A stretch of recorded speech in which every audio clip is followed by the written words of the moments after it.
Hello, everyone. Thank you for joining us for the lead webinar.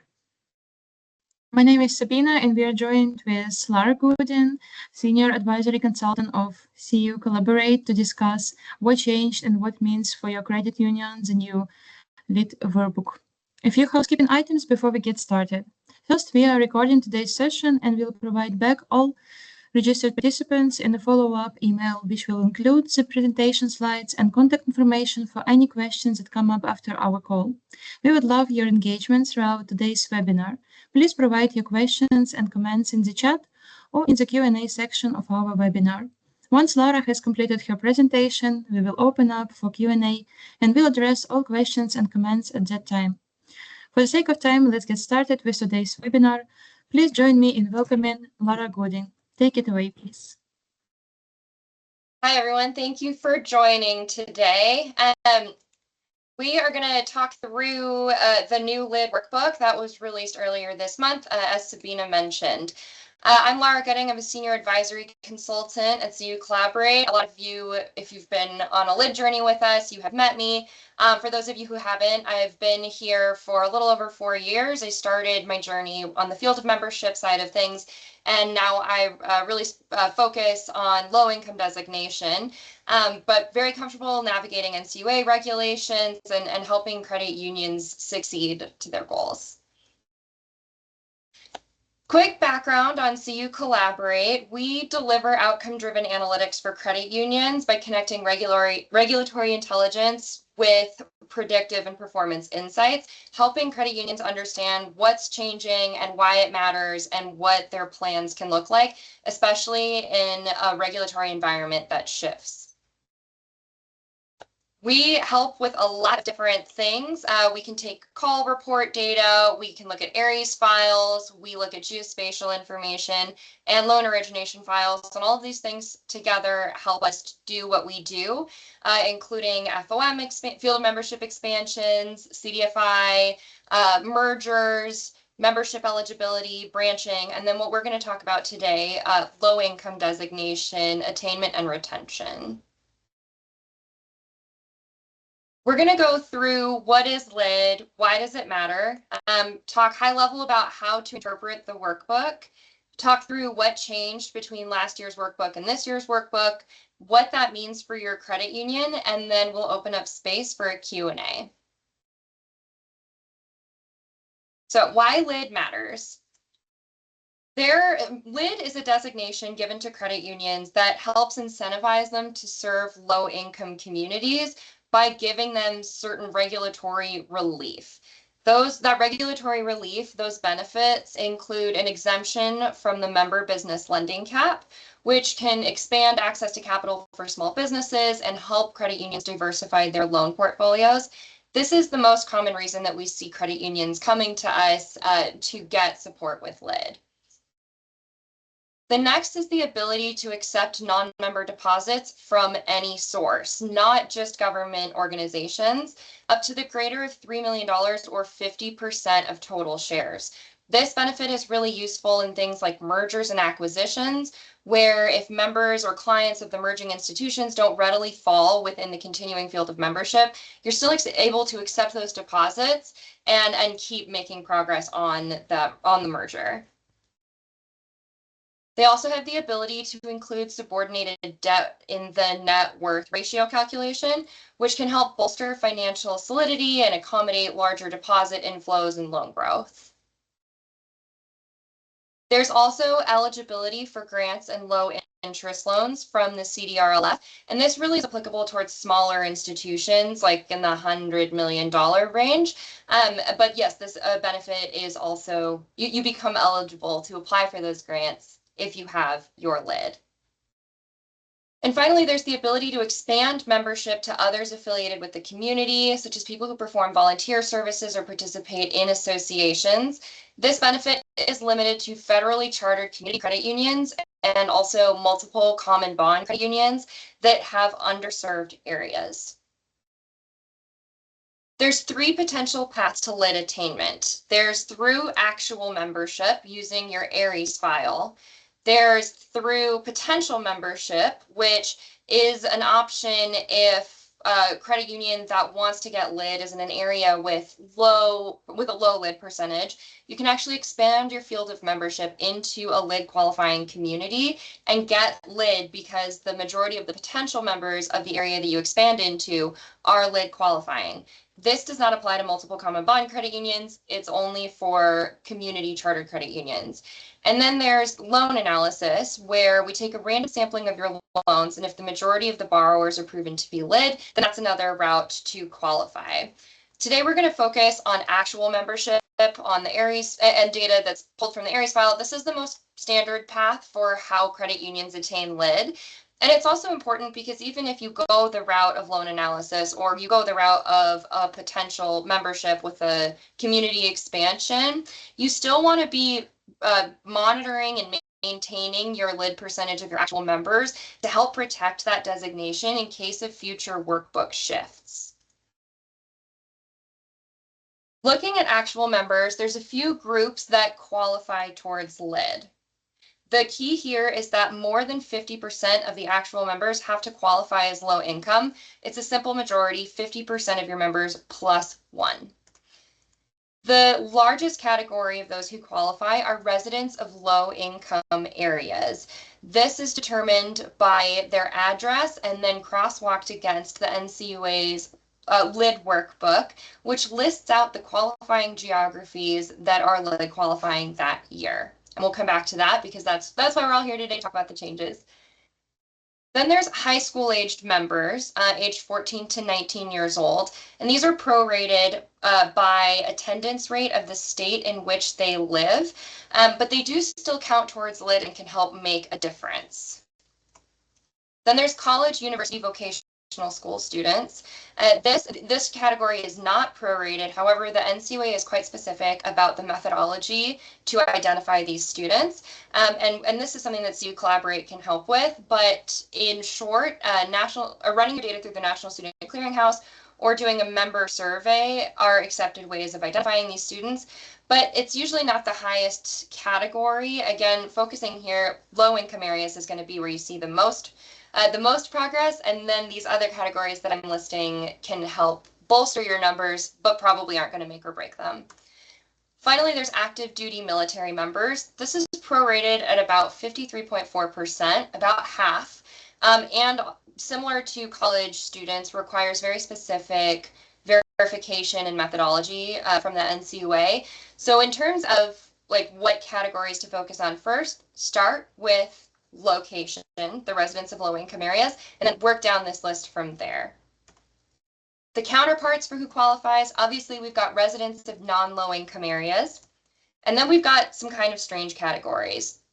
There's members with PO boxes, and this is because PO boxes cannot be geocoded. They are automatically counted as non-lid qualifying.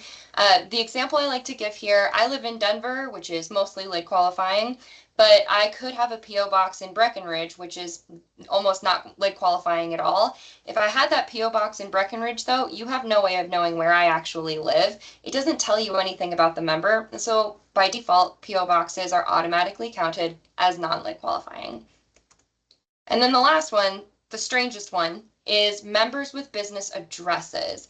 This is different than how credit unions track business information. We know that credit unions say this account type is a business.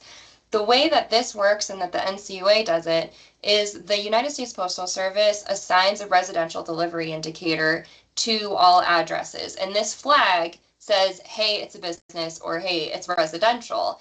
And we look at that flag. If the flag says it's a business, then it's counted as a business, regardless of the account type in the credit union system. So we know who counts, we know why lid matters, but now we've got to talk about how to read the actual workbook. When you download the workbook from the NCUA, it's just like a big list of numbers. There's not a lot of context here to help explain what you're looking at. Zooming out, it's based on counties, census tracts, and census block groups. And these are geographies delineated by the US Census every 10 years. Counties are divided into census tracts, and census tracts are divided into block groups. Maybe think about it like a Lego, where all the smaller Legos snap together and can still fill in the same boundaries. Now the workbook is going to list the qualifying geographies at all 3 of these levels. An important thing to know is that zip codes are different from census geographies. They are drawn by the USPS, not the Census Bureau, and so they don't line up exactly with the boundaries of counties, of tracts, of block groups. If you look here, the visual of the puzzle pieces, they don't overlap exactly, they spill out over the edges. And the reason why this matters is because if you're thinking about marketing efforts, if you're thinking about outreach and you're focusing only on zip codes, you might really be limiting yourself in the accuracy of who you're doing outreach to, and if you're even necessarily reaching the right groups. Another way of thinking about it is census geographies are like Legos, zip codes are like Lincoln Logs. If you're trying to build a structure out of the 2, there will be overlap, but it's not going to work perfectly. And so I challenge you to think about how you can, if your field of membership is determined by census tracts or counties or even census block groups, and if you're aiming for a LID, start thinking about how you can get your outreach focused by census geography rather than zip code, because the data is a lot more readily available and accurate, and you're going to actually be reaching the geographies that you're trying to reach. A member will count towards LID if they qualify at any one of those levels.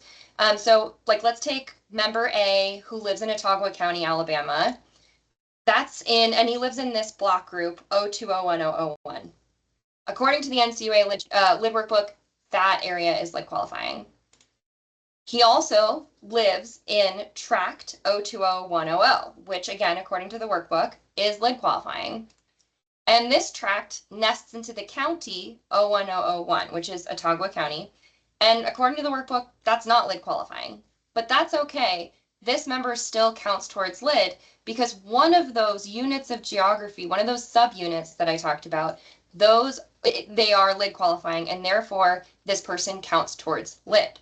If we think about how these geographies piece into smaller and smaller chunks and we consider all of them, it really maximizes the possibility that we're doing outreach to individuals who do qualify towards LID. So what changed from last year's workbook to this year's workbook? One thing to know going into this is that workbooks are named for the American Community Survey, ACS. They're named for that ACS 5-year data year, not the release year, and they're always 2 years behind.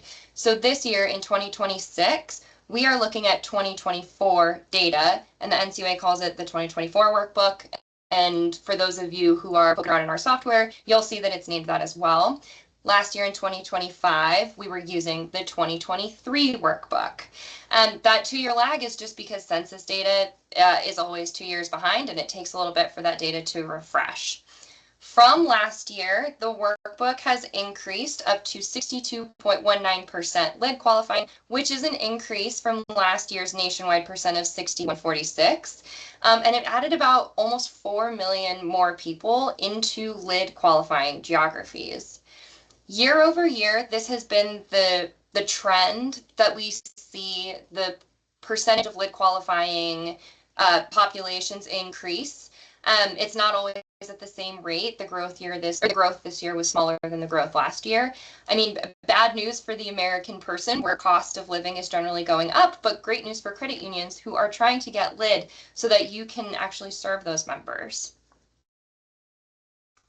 What I've got here is a map of the LID qualifying geographies last year versus the LID qualifying geographies this year. The dark purple is what's LID qualifying. You can see here that the changes are more incremental than dramatic, but you can also pretty easily see where there's areas of the country that are concentrated in as LID areas. And so outreach and marketing, or if you don't have LID and you're in one of those states, it's something to consider. Your percentage might be higher. Now, by state, we've broken out the changes. What you'll see is as we get into smaller and smaller geographies, you'll see more and more variations in the percentage change. Now, the highest LID populations by state, by geography, are Puerto Rico, West Virginia, Louisiana, Mississippi, and Arkansas. So If you're in the deep south, it's a good bet that you are lid qualifying. If you're in Puerto Rico, you are lid qualifying. Conversely, the areas that have the lowest percentages, Connecticut, North Dakota, Nebraska, Minnesota, and South Dakota, that lower lid percentages tend to be the case in like the Midwest and the East Coast, and that holds true here. Connecticut also is a bit of a strange change from last year to this year. I won't dive too much into the details, but it has to do with census delineations changing slightly, and that has, as a result, impacted how the math is calculated and what areas are defined as lid qualifying. Now, there's also the states that shifted the most. This doesn't necessarily correspond with the highest and lowest percentages. For example, Puerto Rico, last year was 100%, this year is 100%. The biggest gains were in Delaware, Wyoming, Maine, South Carolina, and Massachusetts. This is further evidence that your lid percentage has probably changed from last year to this year, especially if you're in one of these states that experienced a significant swing. Conversely, the biggest declines were in Connecticut, Idaho, and Alabama. And then Maine and DC actually crossed that finish line from being lid minority to lid majority. Now, as I mentioned, as we keep, one way that we can think about these groupings as well is by NCUA region. The biggest increase overall was actually in the eastern region. The southern region and western regions didn't change quite as much. And then holding true to that pattern at the deep south, mostly being lid qualifying, we're seeing 70.3% of the populations in the NCUA southern region are in lid qualifying areas. And across the board, these are increases from last year. As I mentioned, when we shrink down the geographies, we start seeing more dramatic shifts at smaller and smaller levels. The largest percentage changes versus the largest population changes, Dolores County, Colorado, Pratt County, Kansas, Castro County, Texas, and then Whatcom County, Washington, Tyler County, West Virginia. And the reason these are flagged here is they had significant changes in their lid percentages, but like the actual count of their population wasn't actually a very big shift when you compare it to, for example, like Richland County, South Carolina, which had an increase of 132,000 population in its lid qualifying count, and that bumped it up 30.71 percentage points versus like Dolores County, which was much smaller, had a change of far fewer residents than in Richland County, experienced a much larger percentage change. So a big population change doesn't necessarily mean a big percentage change. County populations are small. They move things farther than state population shifts can. So as you look at your data with this new workbook, you're going to notice that the changes aren't exactly what they are at the state level. They're not exactly what they are at the nationwide level. There's going to be a lot more fluctuation as we start getting into these smaller and smaller areas. Now, what this means for your credit union. First of all, your number may have changed. The NCUA is going to start using this new workbook when it runs your data. Now, they can they can run your Aries share file as part of your annual exam, but they can also run it at any point during the year. So that you don't get too spooked, their default process is to just use the Aries file. But we also, when you work with us, we fold in the dates of birth, the student flags, the military flags, to ensure that you're maximizing the possibility that a member is counted as lid. Now, it's possible that the NCUA will issue you a cure notice because, again, their default process is to run just the Aries share file. And if it gets below 50%, then they will issue a cure notice, which is a notification saying, hey, your numbers are below 50%. You have 5 years to get back into compliance. At the end of that 5-year period, if you're not back above 50%, then you lose your lid. But it's important to know that even if you are issued a cure notice, you still have lid. So I want to make sure that we remember that as we step through this, because it can feel easy to panic when you receive those kinds of letters from the NCUA. So the next thing you need to do, you know that your number may have changed, so you need to look at your data. Look for opportunities to improve your data quality. Are you including dates of birth in your analysis? Are addresses complete? Have you swapped out PO boxes? Through all of these different opportunities, there's probably qualifying members in your data that aren't being counted. Or maybe there are members in your data that the data is inaccurate and they shouldn't be included in your data set. There's all these different variables to consider, but we want to aim for what does your data look like right now? And then we want to make a plan. Being proactive, pardon me, being proactive is better than being reactive. Small changes over a long runway are much easier to plan and maintain than big changes under a deadline. So yes, even if you got a cure notice today, you do have 5 years, but you got to remember that it's a lot easier to make little steps over 5 years than it is to reach that end period and try to initiate this big swing in your data. You have runway, you won't lose it overnight, but it's important that you do still continue to keep an eye on those numbers. We can help with all of this. So we can help you analyze your data, running it against the new workbook and pinpointing where members qualify and where they don't. We can also help you enrich your data, identifying additional LID qualifying members who maybe didn't count before or do count now. Maybe there's opportunities to add in additional information. Maybe there's errors or typos that are just hard to find in your file, and we can help you improve your data quality to maximize the chances that members are being counted correctly. And then we can help you make a plan. How can we build a path to obtain or maintain LID? If you have LID now, you should be paying attention to the new workbook, because if it changed anything significantly, you want to be ahead of that. If you receive a cure notice, we need to be thinking about how you can increase your percentage over the next few years to end that cure period. And if you don't have LID yet, what are the steps that we need to take to get you across that finish line so that your credit union can start taking advantage of the regulatory benefits? I'm going to stop here. I'd love to hear some questions from the group. I know I went through a lot of pretty technical content quickly. Real quick here, if you would like to schedule a call with us and see how we can support, you can scan this QR code, or we will also send out a scheduling link following this call. But yeah, Ben, Sabina, have any questions come in? Hey, Laura, thanks again for the content. I'm not seeing any direct questions coming through quite yet.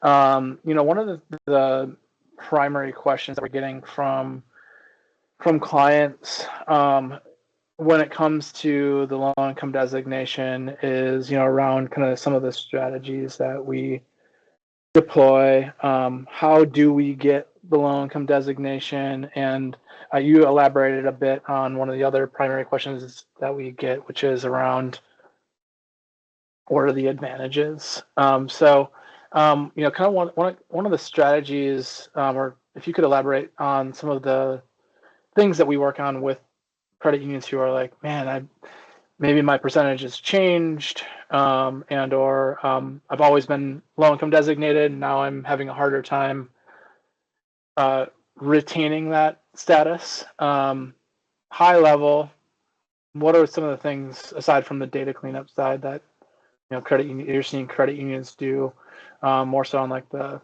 maybe new member side that might be interesting for folks to know? Mm-hmm. So I like to think about this as like what groups qualify and how can you connect with them. So there's geographies, there's high school students, there's college students, and there's military members. Let's table the military members one because it's the lowest impact for input ratio compared to the other categories. For the location, think about community outreach and partnerships. What areas are you marketing to that are LID qualifying or aren't LID qualifying, and can you taper that? Can you build relationships? Can you have a presence in the community in those areas to ensure that you're connecting to the intended audience? We also use lending partnerships, and that's something that Ben helps with, where using our API, which at very, very high level, you enter an address and it says yes lid, no lid. But using the lid API through a lending partner, such as the National Auto Loan Network, when it routes lid qualifying borrowers to your credit union. So you still handle like the underwriting, you determine how many loans you want to issue, but it helps widen that funnel of getting potential lid qualifying members to your credit union. For college students and high school students, I really encourage you to think about the products and services that you're offering. Are you doing things that get people engaged from a young age? Do you have a presence on college campuses? Are you collecting data about people when they set up their accounts to track in the moment if they're college students, so that way you're ahead of the question instead of having to backtrack and collect that data later? Or are you going to things like new student orientations? Or when there's like open campus days, there's these different ways of getting your brand out there and talking to these specific groups. Thank you so much for that. We did have a question come through the chat, and then we also have a hand raised here. In the chat here, Cam Wu asked, if a credit union loses, and you mentioned this earlier in your presentation, which is one of the benefits of the low income designation is that you get to include secondary capital in your like net worth ratio, your capital ratios. And so the question is, if a credit union loses their low income designation status, would a credit union need to immediately remove secondary capital from capital ratio calculations? I am not sure of the specific details, but we can follow up with you afterwards. It's very few things are like immediate, but you would need to stop counting it in your net worth ratio calculation. In terms of being able to hold the debt, I'm not as sure of the mechanics of that, but I can do some more research and follow up with you. Yeah, I will just say, based on experience, I've had different experiences. Yeah, and like I always like to say, the NCUA are people too, and so it can depend on who you're working with. Okay, so we did have a hand raised here, and I'm going to allow your microphone here in just one moment here.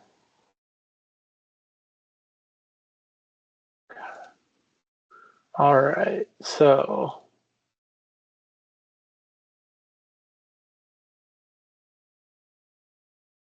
go ahead and can't see your name, Mr. Kaufman, I believe. Oh yeah, Paul Kaufman. You have a question. I've allowed your mic to be unmuted if you'd like to ask your question. All right, thank you. Yeah, one question that's come up, and I know you covered this a little bit, Laura, but the one thing we've noticed is the cadence to the updated workbook that the NCUA publishes. Seems to kind of be a little bit, I don't know if sporadic's the right term, but we noticed just in June of this year there was a new workbook published, and then the very next month we saw another one. Is there a specific cadence to that we can expect generally, like in the summer months of every year, we can expect to see that new workbook, or what's the, and you may not have the answer to this, but what's the timing of that we can expect? Yeah, kind of two parts to this answer. So usually you can expect the updated workbook in late spring-ish. But the workbook is built off of census data. So this last year with the government shutdown, the latest census data was delayed in being released. Correspondingly, the NCUA workbook was delayed in being released. The other factor to this is that, just like Ben said, the NCUA are people too. The variation that you noticed with the LID workbook in June and July, that happened because we caught that the workbook was there. We started updating it, and I found that there were errors in the workbook, and so I worked with the NCUA. They updated their workbook accordingly, and now we've got the updated workbook. So there's a combination here of like, are we waiting on the census? Are we waiting on, or is there extenuating circumstances in the NCUA that might be delaying the new workbook? combined with people are people, and sometimes there's typos, and then we have to accommodate that as well. So very loosey-goosey answer, spring-ish. But we do try to notify people as soon as we know the workbook is updated so that you guys can start making decisions and updating your files as soon as possible. Great, thank you. And then one quick follow-up question sort of related to that. With the census only update, with the census data being updated every 10 years, what exactly changes year to year in that? There's a couple layers to this. So the geographies are updated every 10 years. The last update was 2020, the next will be in 2030. And that's, if you think about the puzzle piece or the squares that I showed you, it changes the shape and size of the squares. That happens every 10 years. Then there's the big census that happens also every 10 years. And then the ACS 5-year data is updated every year. So there's like subsections of the data. The one that changes the most, that'll impact you the most, are the ACS 5-year data because it changes annually. Okay. All right, and we do have we have 2 other questions coming through the chat. One, this is pertaining to kind of like falling out of compliance. If the NCUA runs our file with the new workbook and we fall below 50%, you mentioned there would be a cure notice. Can you walk through what that means for an existing LID credit union? And specifically, do we still keep our low income designation during the cure period? And what would cause us to ultimately lose it? Mm-hmm. The process works. The NCUA will send you an email or a letter on letterhead that says your data, like we ran your share file, it's below 50%. And then you have 5 years to get back into compliance from the date of the letter. So if it was like August 1st, 2026, then you would have until August 1st, 2031 to get your percentage back above 50%. You do not lose LID during this period. So you still have exemption from the MBL cap. You can still count subordinated debt in your net worth ratio. All those benefits are still applicable during that cure period. You still have LID. Now, at the end of that 5-year period, if you haven't gotten above the 50% threshold, then you lose your designation and you can no longer take advantage of those benefits. As far, I guess, you asked about like the process of that. If you do get above 50% during the cure period, then you just submit an ad hoc request to the NCUA to run your data again. You can do that 3 times in a rolling 12-month period, so you do get multiple chances. All right, and final question for today. This is a new one.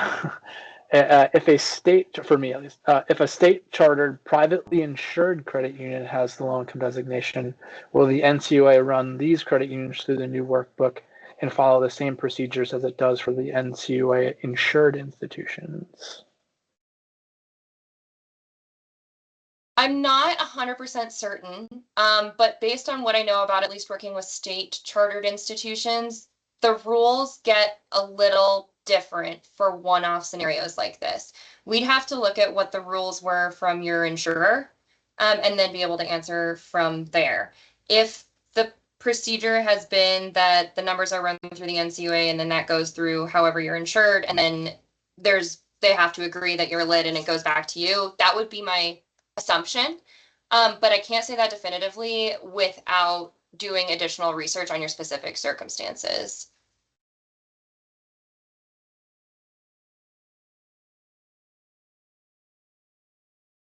All right. Well, thank you guys. Thanks everyone for the questions. We will have follow-up materials for you. Sabina, if you want to wrap us up, we'll get everyone on with their day.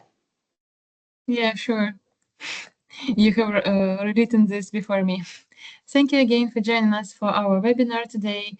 Please be on the lookout for our follow-up materials, including the recording and the slides from today's presentation. Have a wonderful rest of your day. Thanks, everyone. Thank you, everybody.